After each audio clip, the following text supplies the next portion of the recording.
அனுபவித்தல் அப்படின்னு பெயர் பதிவு சொல்லிட்டார். ஒன்னா பாவம் அனுபவிக்கணும். அப்பதான் அது தீரும். அதுதான் தம்பி திண்ணி அனுபவிக்கிறது. ஒன்னதை திண்ணி தேய்க்கிறதுனால அது தின்னுதல் அப்படின்னா தின்னுதல் அனுபவித்தல். ஒரு பாவத்தை உயிரை கொலை செய்யும் போது இந்த உயிரை என்ன துன்பத்தை அனுபவிச்சதோ அந்த துன்பத்தை நீ அனுபவிக்கும் போது தான் அந்த பாவம் தீரும். அதான் கொன்னா பாவம் தெரியாது. வேட்டையாடு எல்லா பேரும் கொண்டு சமைச்சு சாப்பிட்டார். அதனால் ஆண்டவன் பார்த்தா அவருடைய இந்த காரணமான உறுப்பான கண்ணை ஆண்டவன் அவருடைய கையாலே பிடுங்க வச்சான். அந்த பாவத்தை அனுபவிச்சாதான் தெரிஞ்சது. அதுமாதிரி சிறுகண்ட நாயனார் போர் தளபதியாக பரஞ்சோதியாக இருக்கிற காலத்தில் வீட்டுக்கு ஒரு பிள்ளையை விட்டு சாச்சார். அதனால் ஆண்டவன் பார்த்தா அவருடைய பிள்ளைய அவருடைய கையாலே வெட்ட வச்சான். அதனால் அந்த பாவத்தை அனுபவிச்சாதான் தெரியும். எந்த உயிரையும் கொள்ளாதீங்க. அப்புறம் எந்த ஒரு உயிரையும் கொலை செய்யக்கூடாது. ஆமா. எந்த காரணத்தினாலும் கொலை செய்யக்கூடாது. சிறுதெய்வ வழிபாடும் கூடாது. சிறுதெய்வ வழிபாடு கூடாது.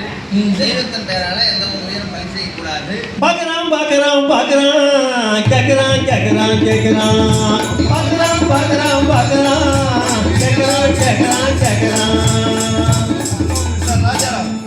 என்ன பார்க்கறான்? மூஞ்ச பார்த்து என்ன கேட்கறான்? ஆண்டவன் கனவிலே அடிக்கடி என்ன வந்து பார்க்கறான். ஆண்டவன் கனவிலே அடிக்கடி என்ன வந்து பார்க்கறான். அது ஒரு பள்ளி என மூசை பலி கொடுக்க கேட்கறான். ஆக ஆண்டவன் கனவுல வந்து ஒன்ன பார்த்து கேட்டான். ஆமா. என்ன கேட்டான்? ஆடு கோழி பண்ணி. ஒன்னே கேட்கலையா? சரி, இல்ல ஒன்னே கேட்கணும்.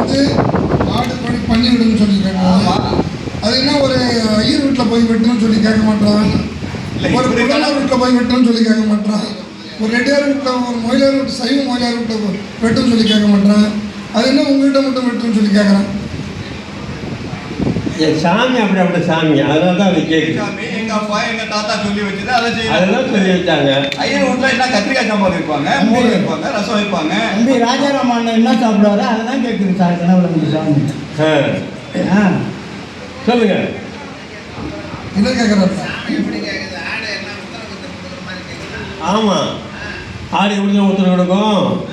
எல்லாத்தையும் சாமி கொடுக்குறீங்க. ஆடு கோழி பண்ணி. ஆடு கோழி பண்ணி. அது என்ன செஞ்சீங்களா? அது மாதிரி ஏதாவது செஞ்சுங்க. உங்கள் ஆண்டவன் உத்தரவு கொடுக்கறதுனால தான் கேட்குறாங்க. ஆமா, இன்னைக்கு வந்து ஆண்டவனே பரவாயில்ல, நாளைக்கு வர சொல்லு. இதேமாரி வந்ததும் இதுமாரி உயிர் பலிக்கணும்னு சொல்லி உங்கள் ஆண்டவன் கேட்பான். சரிங்க. அப்போ என்னை எழுப்பு. ஆண்டவன் என்ன எது வெட்ட சொல்லி கேட்குறான்னு சொல்லி கேட்பான். ஏன்னா 6 உயிரில காக்கக்கூடிய ஆண்டவன் எனக்கு உயிர் பலிக்கணும்னு சொல்லி எந்த தெய்வமும் கேட்காது. அதனால தெய்வத்துக்கு மேலே உயிர் பலி செய்யக்கூடாதுன்றது தான் மன்னருடைய கொள்கை.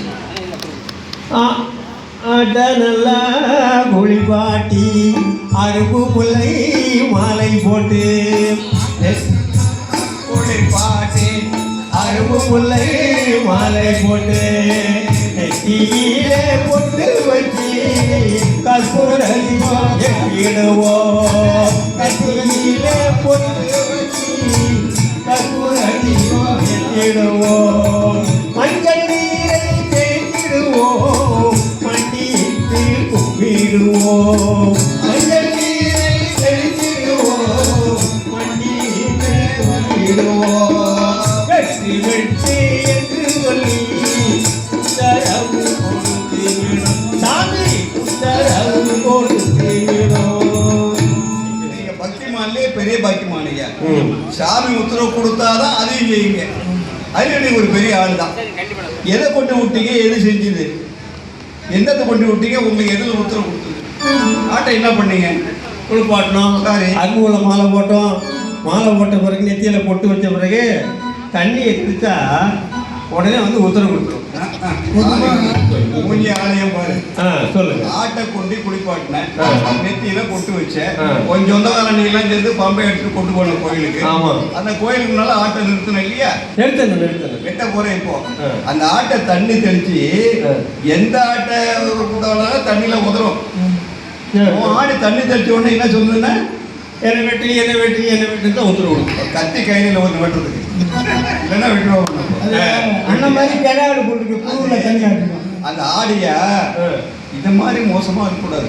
சரி. அந்த ஆடு எவ்வளவு 50 படுத்த ஒண்ணு நீ தண்ணியை தெளிக்கிற அவன் பாவத்தில் இதுக்கு கொண்டு போறான்னு நினைச்சிட்டு வந்துட்டாங்க கோயிலுக்கு. இப்படி தலையாட்டின உடனே அதுக்கு அறிவு இருக்கு. எப்பா பாவி, நான் ஒன்ன நம்பி வளர்ந்தேன், இப்படிதான் தலையாட்டுச்சு. அது என்ன வெட்டாதான்னு தலையாட்டுங்க. தலையாட்டு வெட்டாத தலையாட்டு. நான் என்ன பண்ணாது உத்தரவு தான் கொடுத்து சொல்லிட்டு நான் ஒரே அந்த விட்டேன். நோக்கத்துல தானே இருக்கீங்க நீங்க. ஆமா ஆமா நோக்கத்துல இருக்கீங்க. அதனால அதை தலையாட்டுறது அது உங்க வீட்டுல உடம்பு சரியில்லை, ஆமா, உங்க அப்பா ஆஸ்பத்திரியில இருக்காரு, உங்க அண்ணா இருக்காங்க, அவங்க அசைய முடியாது, ஒண்ணு கேட்க முடியாது, வாய் பேச முடியாது. அவங்கள போய் காப்பி வேணுமா இட்லி வேணுமான்னு கேட்கற என்ன சொல்லுவாங்க? காப்பி வேணும்னாக்கா இப்படி ஆட்டுவாங்க தலைய. ஓஹோ, வேணும்னா இப்படி ஆட்டுவாங்க. புரிஞ்சுக்கிட்டியா? வேணும்னா என்ன காட்டுறாரு, வானான்னா என்ன காட்டுறாரு? அப்ப வேணும்னா அந்த தாடு அது என்ன வெட்டுன்னு சொன்னா எப்படி சொல்லணும்? இப்படி தலையாட்டணும். எனக்கு நான் நன்றி சொல்ல செத்துறேன். வெட்டாத தலையாட்டுது. நீ அது உனக்கு புரியாத என்ன பண்ற? வெட்டுற. நான் அறியாம செய்துட்டேன் சாமி. அதனால மன்னிச்சுங்க. அதனால இங்க இருந்து ஆடு வழியில விட்டாங்க, தெய்வத்தை மேல உயிர் செய்யாத. சரிங்க. அப்புறம் என்ன செய்யணும்னு சொன்னா கொடுமையங்கி